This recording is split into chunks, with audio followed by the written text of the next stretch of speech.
The sun rises. Another day begins. And before you check your phone, before you let the world tell you who to be, you have a choice, a single moment where your mind is still yours, where possibility lives in silence, where the person you want to become waits for you to speak. Words are not just sounds that disappear into air. They are seeds planted in the soil of your consciousness. They are architects that build the house you live in. They are the compass that points your life in one direction or another. The ancient Stoics understood this deeply. Marcus Aurelius, the Roman emperor who ruled the world yet mastered himself first, wrote in his Meditations, "The happiness of your life depends upon the quality of your thoughts." He knew that the battle for a meaningful life is won or lost in the theater of the mind, in those first quiet moments when you decide what voice gets to speak. Most people wake up and immediately surrender. They reach for their phones and let fear speak through news headlines. They let comparison speak through social media. They let worry speak through their mental replay of yesterday's mistakes or tomorrow's uncertainties. They give away their morning, which means they give away their day, which means they give away their life. But you are here because something in you refuses to accept that anymore. What if the words you speak to yourself in the morning are not just words? What if they are the foundation upon which your entire day is built? What if rewiring your mind is not about complicated techniques or years of therapy, but about 5 simple words spoken with intention, with belief, with the understanding that you are talking to the most important person you will ever know, yourself? Science backs this up. Neuroplasticity, the brain's ability to reorganize itself, shows us that our thoughts create neural pathways. Repeat a thought enough times, and it becomes a highway in your brain. Your mind literally reshapes itself based on what you feed it. The words you speak in the morning are the first meal your consciousness consumes. Make it nourishing. Make it powerful. Make it count. Today I am giving you 5 words, not phrases, not paragraphs, just 5 words that carry the weight of Stoic wisdom and the power to transform how you see yourself, your challenges, and your potential. These are not magic spells. They will not work if you say them once and forget them. But if you commit to speaking them every morning, if you let them sink into your bones, they will change you. They will rewire the mental patterns that have kept you stuck. They will build a version of you that is stronger, calmer, more purposeful. The Stoics were not philosophers who hid in ivory towers. They were men and women who faced real battles, real loss, real suffering. Epictetus was a slave who became one of history's greatest teachers. Seneca advised emperors while facing exile and death. Marcus Aurelius led armies while writing about inner peace. They found strength not by avoiding life's hardships, but by changing how they spoke to themselves about those hardships. They mastered the internal dialogue, and so can you. Your mind is listening. Right now, it is waiting for instructions. It is ready to be rewired, reprogrammed, redirected. The question is, what will you tell it? Will you repeat the same tired stories of limitation, the same fears disguised as realism, the same excuses dressed up as wisdom? Or will you speak to yourself like someone who deserves greatness, like someone who is capable of growth, like someone who understands that the morning is sacred territory? Before we go deeper, if this message is resonating with you, if you feel that pull toward change, hit that like button. Drop a comment below and share this video with someone who needs to hear it. Subscribe to this channel because we are building something here, a community of people who refuse to settle for a mediocre inner life. And do not skip any part of this video. Every word matters. Stay with me until the end. Let's begin the rewiring. Drop this in the comments if it resonates. My words create my reality. Number 1. I choose my response. Life will hit you. That is not a possibility, it is a guarantee. The question is never whether hardship will come. The question is, who gets to decide what it means? Every morning when you say, I choose my response, you are claiming sovereignty over the one thing no one can take from you.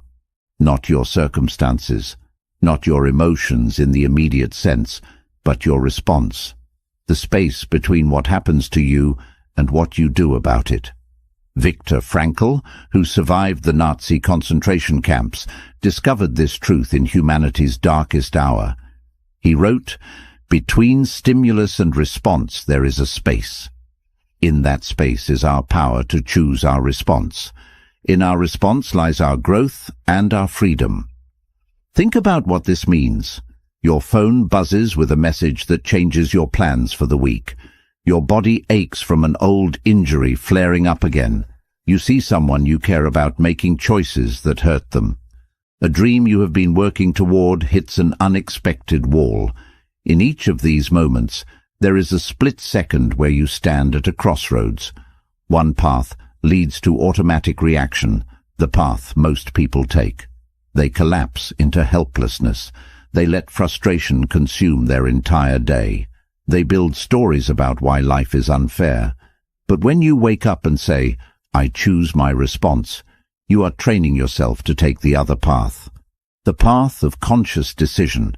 You are reminding yourself that you are not a leaf blown by every wind. You are not a puppet dancing on strings controlled by external events. You are a human being with agency, with choice, with power. This is pure Stoicism. Epictetus taught that we do not control what happens to us, but we absolutely control how we respond. He said there are things within our power and things outside our power. What is within your power? Your judgments, your intentions, your responses. What is outside your power? Almost everything else. The weather, other people's decisions, the past, the future. When you waste energy trying to control what you cannot control, you become weak. When you focus all your energy on what you can control, your response, you become unstoppable. Let me be practical. You wake up tomorrow morning. Before you check your phone, before you start running through your mental list of problems, you speak to yourself. I choose my response. You say it slowly. You say it with conviction. You are programming your mind for the day ahead. You are establishing your identity as someone who is not reactive, but responsive. Someone who is not controlled, but in control. Then life tests you. You receive news that a financial situation is more complicated than you thought. Your initial impulse is panic, maybe even despair. But because you started your day with those 4 words, there is a pause. A brief moment where you remember, I choose my response. You can still feel concerned. That is human. But you do not spiral. You do not catastrophize. You assess the situation calmly. You make a plan. You respond instead of react.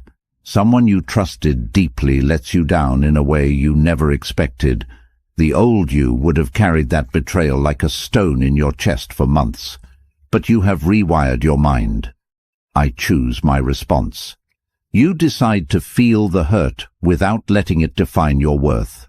You decide whether to have a conversation or to create distance. Either way, you are choosing. You are not being chosen for. You are the author, not the character being written. This is not about suppressing emotions. This is not about pretending everything is fine when it is not. This is about recognizing that between what happens and what you do next, there is power. Your power. The power to pause, the power to breathe, the power to ask yourself, who do I want to be in this moment? What response serves my growth, my peace, my values? The rewiring happens through repetition.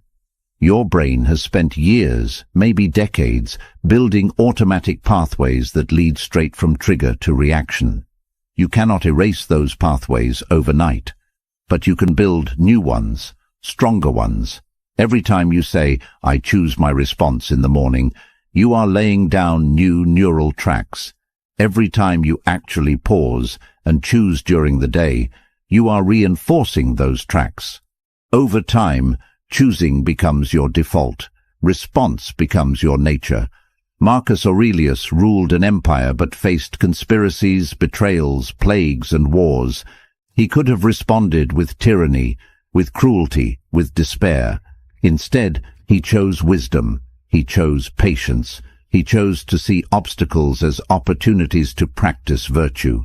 He wrote, "You have power over your mind, not outside events. Realize this, and you will find strength."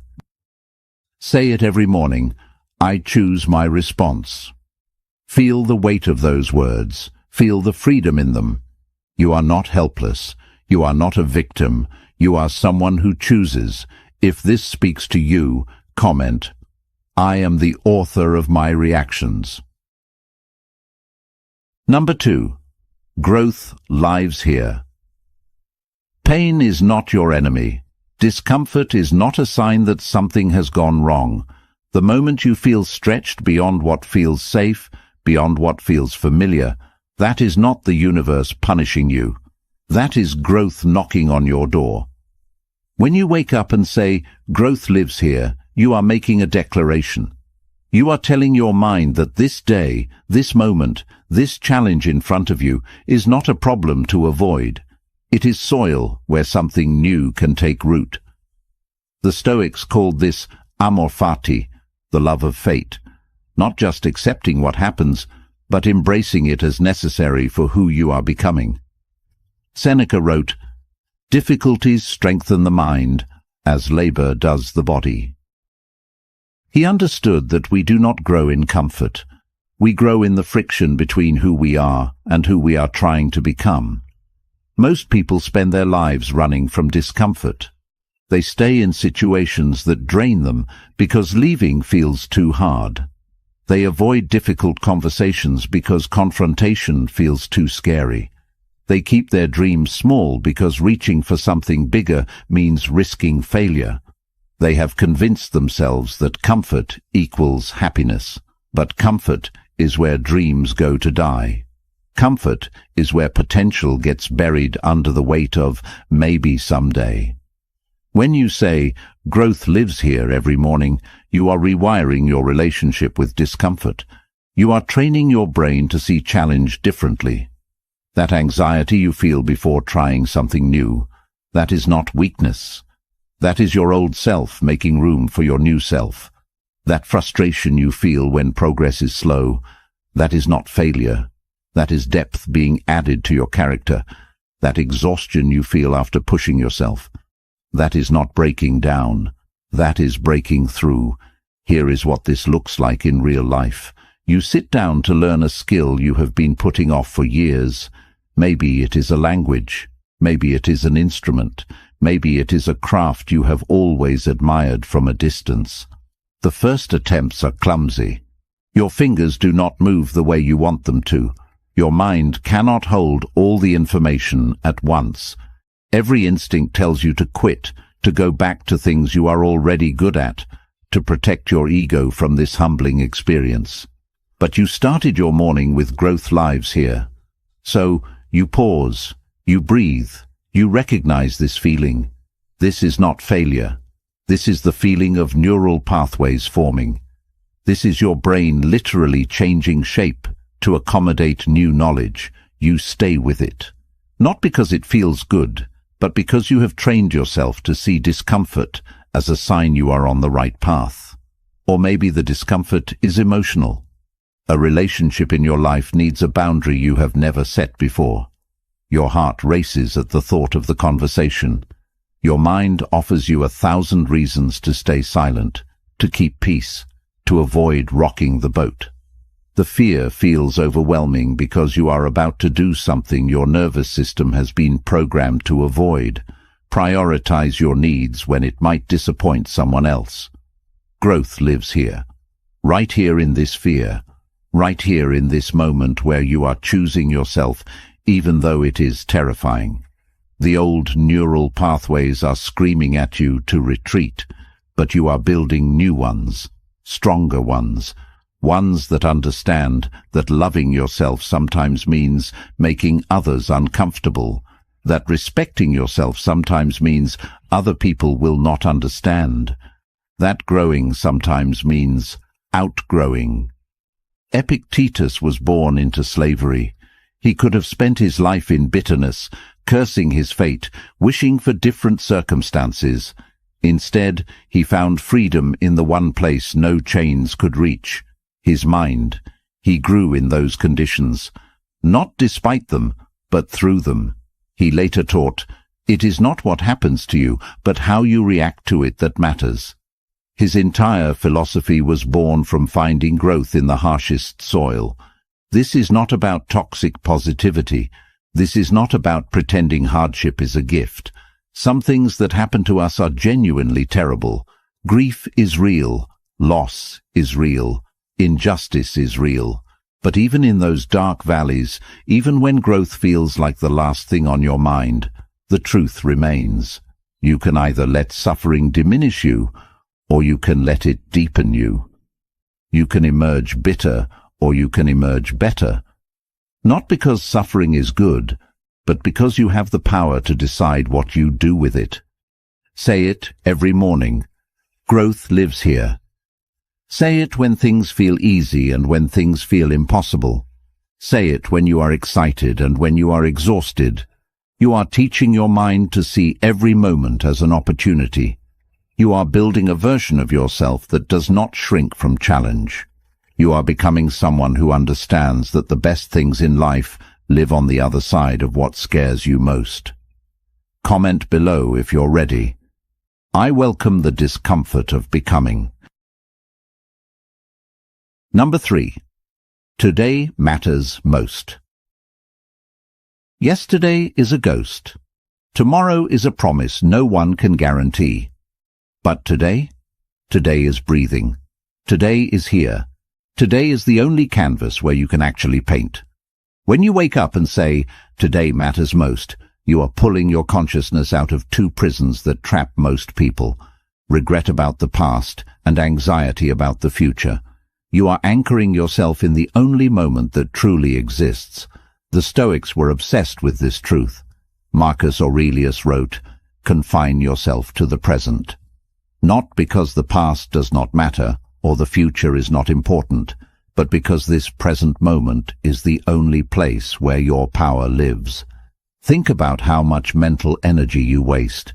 You replay conversations from last month, wishing you had said something different. You relive mistakes from years ago, punishing yourself for choices you cannot change. Or you project yourself into next week, next year, creating elaborate disaster scenarios in your mind. You rehearse arguments that may never happen. You worry about outcomes you cannot predict. Meanwhile, today slips through your fingers like water. The one day you actually have control over becomes a blur because you were too busy living everywhere except now. This is not just philosophy. This is survival. When you split your attention between past regrets and future fears, you are operating at half capacity in the present. You miss opportunities because your mind is somewhere else. You damage relationships because you are not fully present with the people in front of you. You make poor decisions because you are reacting to ghosts instead of responding to reality. When you say, "Today matters most," every morning, you are training your mind to come home. Home to this breath. Home to this moment. Home to the only time and place where you can actually build the life you want. You are not ignoring the past. You are choosing not to live there. You are not denying the future. You are choosing not to be paralyzed by it. Here is what this looks like in practice. You wake up with your mind already racing ahead to everything that needs to happen this week. Appointments, deadlines, obligations stacking up like a mountain you need to climb. The weight of it all presses down on your chest before your feet even touch the floor. Anxiety floods in because your brain is trying to solve 5 days' worth of problems at once. But you have trained yourself. Today matters most. You speak those words and feel your awareness shift. Yes, those things exist.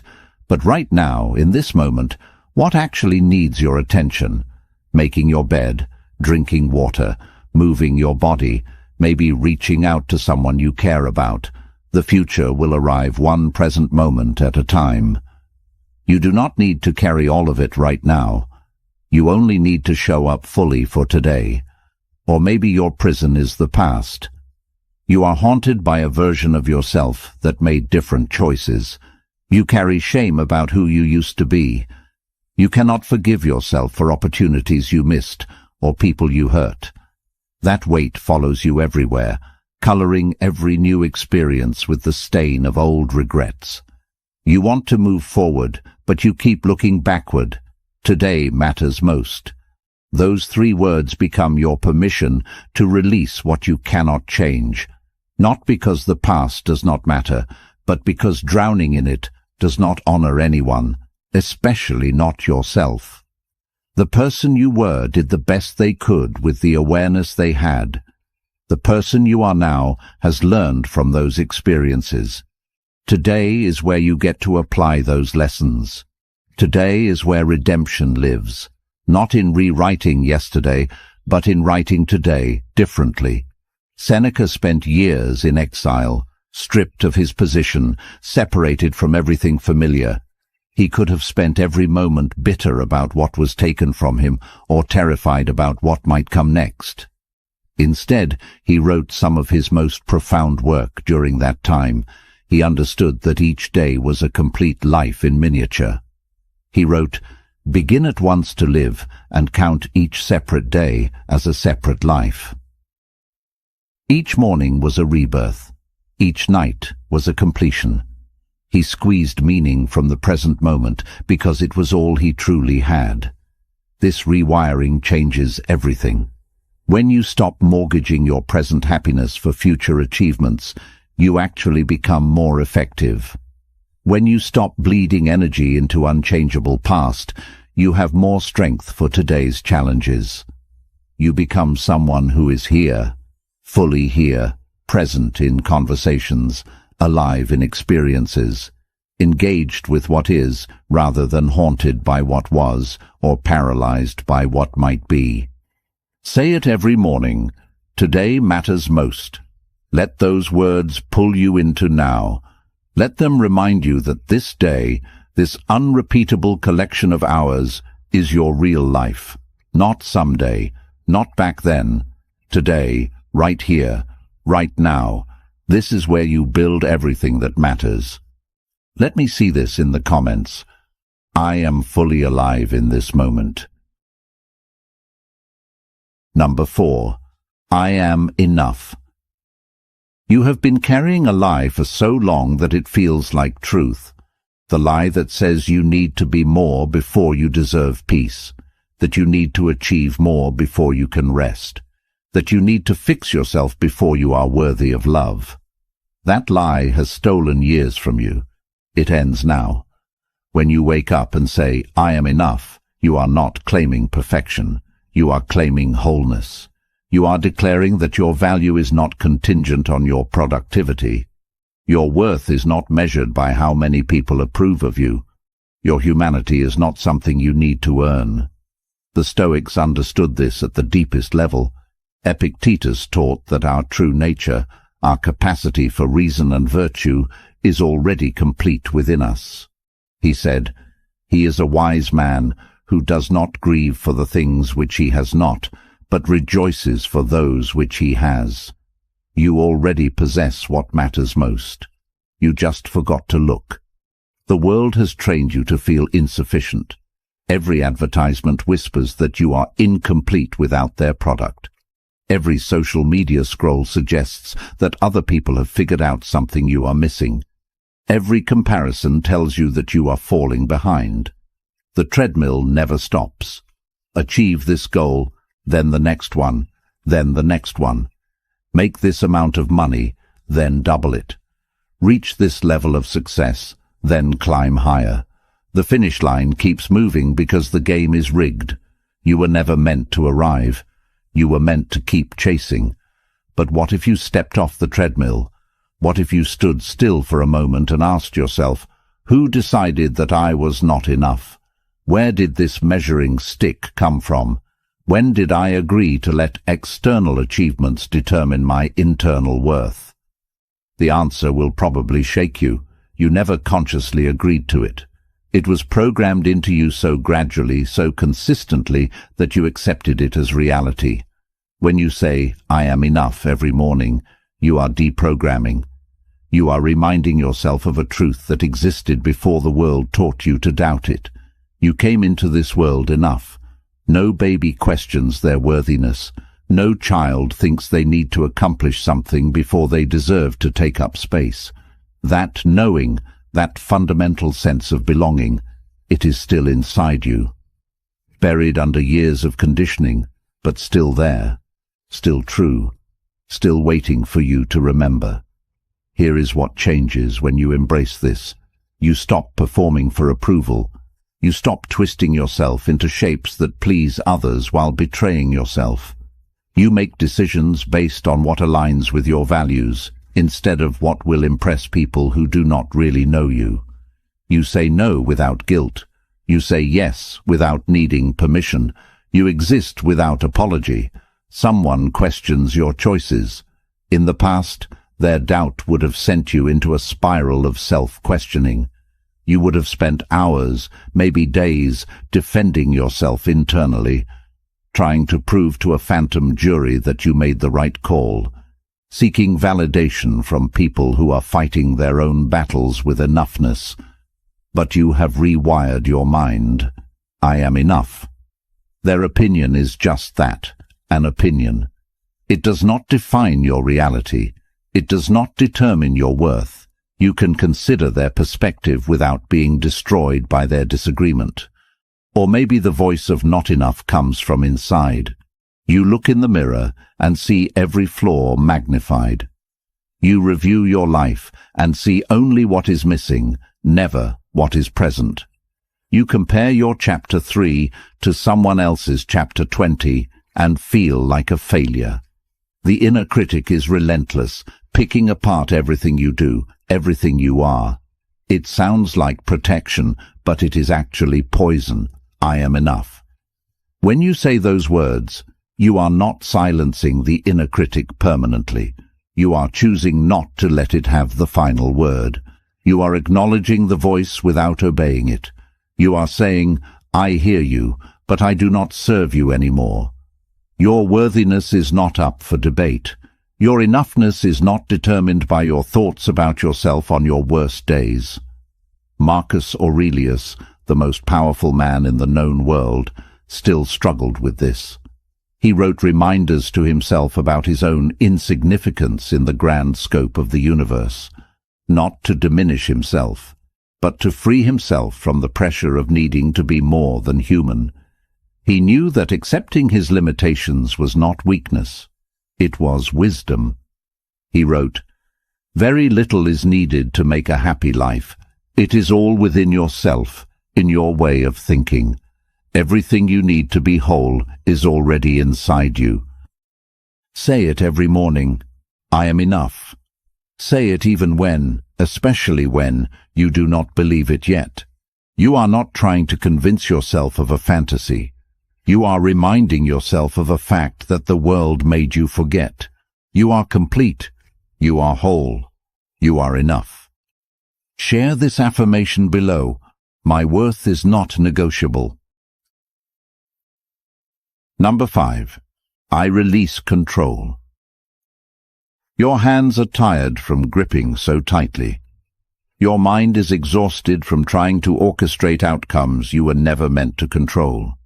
You have been fighting a battle you cannot win, trying to force life to follow a script only you can see. And the cost? Peace. Presence. The ability to breathe without anxiety tightening around your chest. When you wake up and say, I release control, you are not surrendering to chaos. You are surrendering to reality. You are acknowledging a truth that the Stoics built their entire philosophy around. There is what you control, and there is everything else. And everything else is almost everything. Epictetus drew a clear line. He taught, "Make the best use of what is in your power, and take the rest as it happens."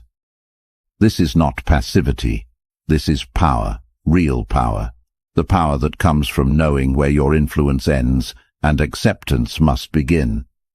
Think about what you have been trying to control, other people's opinions of you, how quickly your dreams manifest, whether people you love make the choices you think they should make, the timeline of your healing, the behavior of strangers, the outcome of situations where you have done everything you can.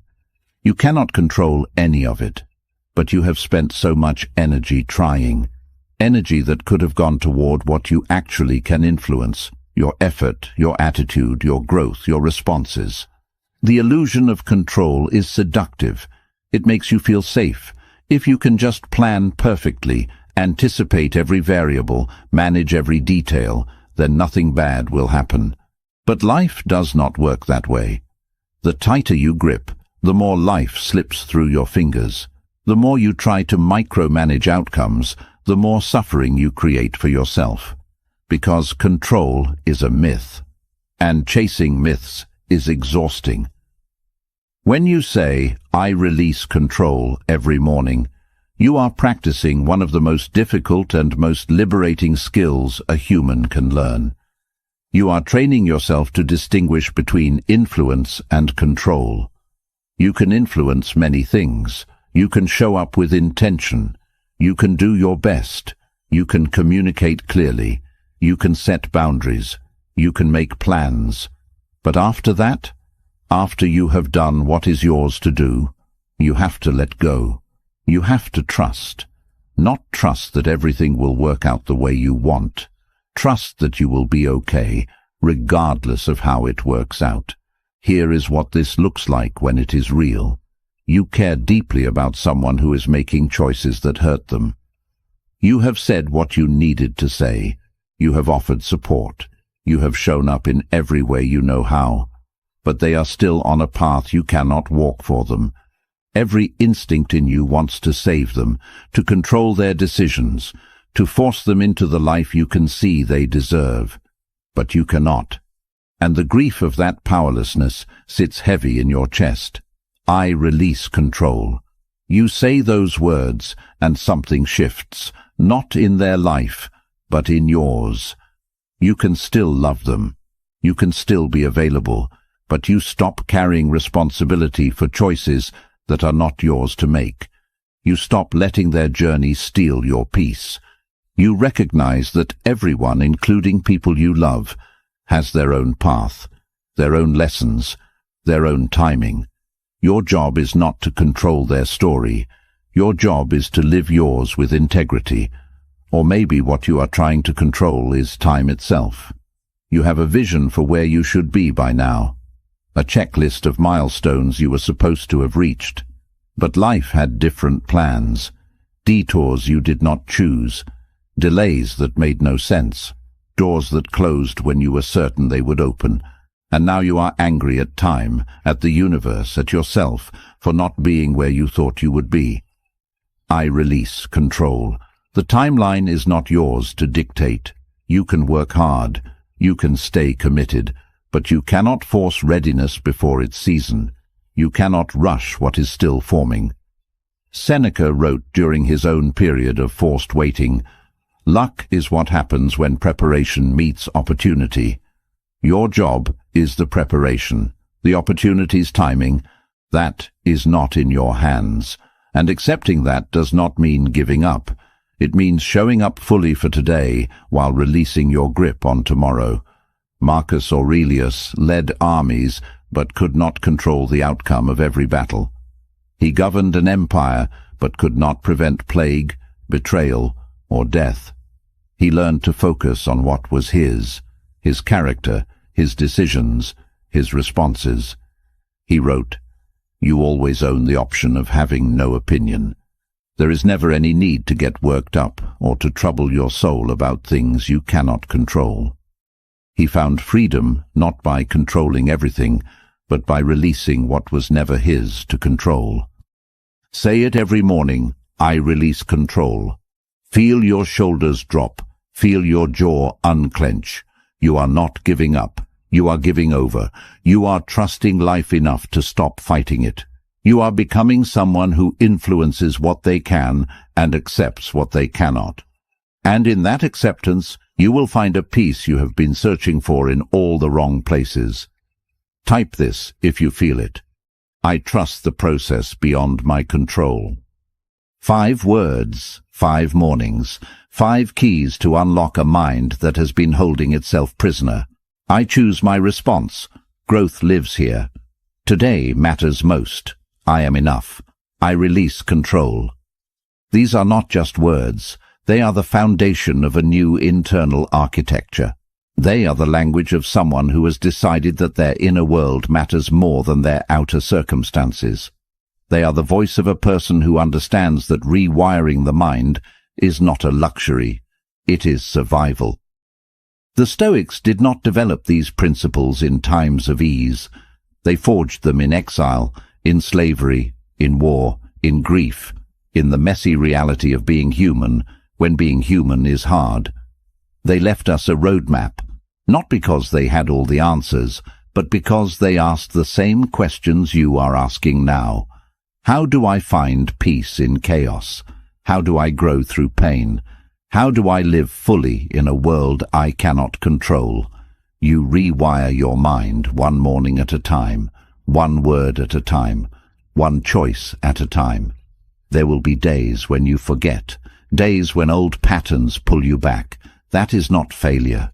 That is being human. You do not need perfection. You need commitment.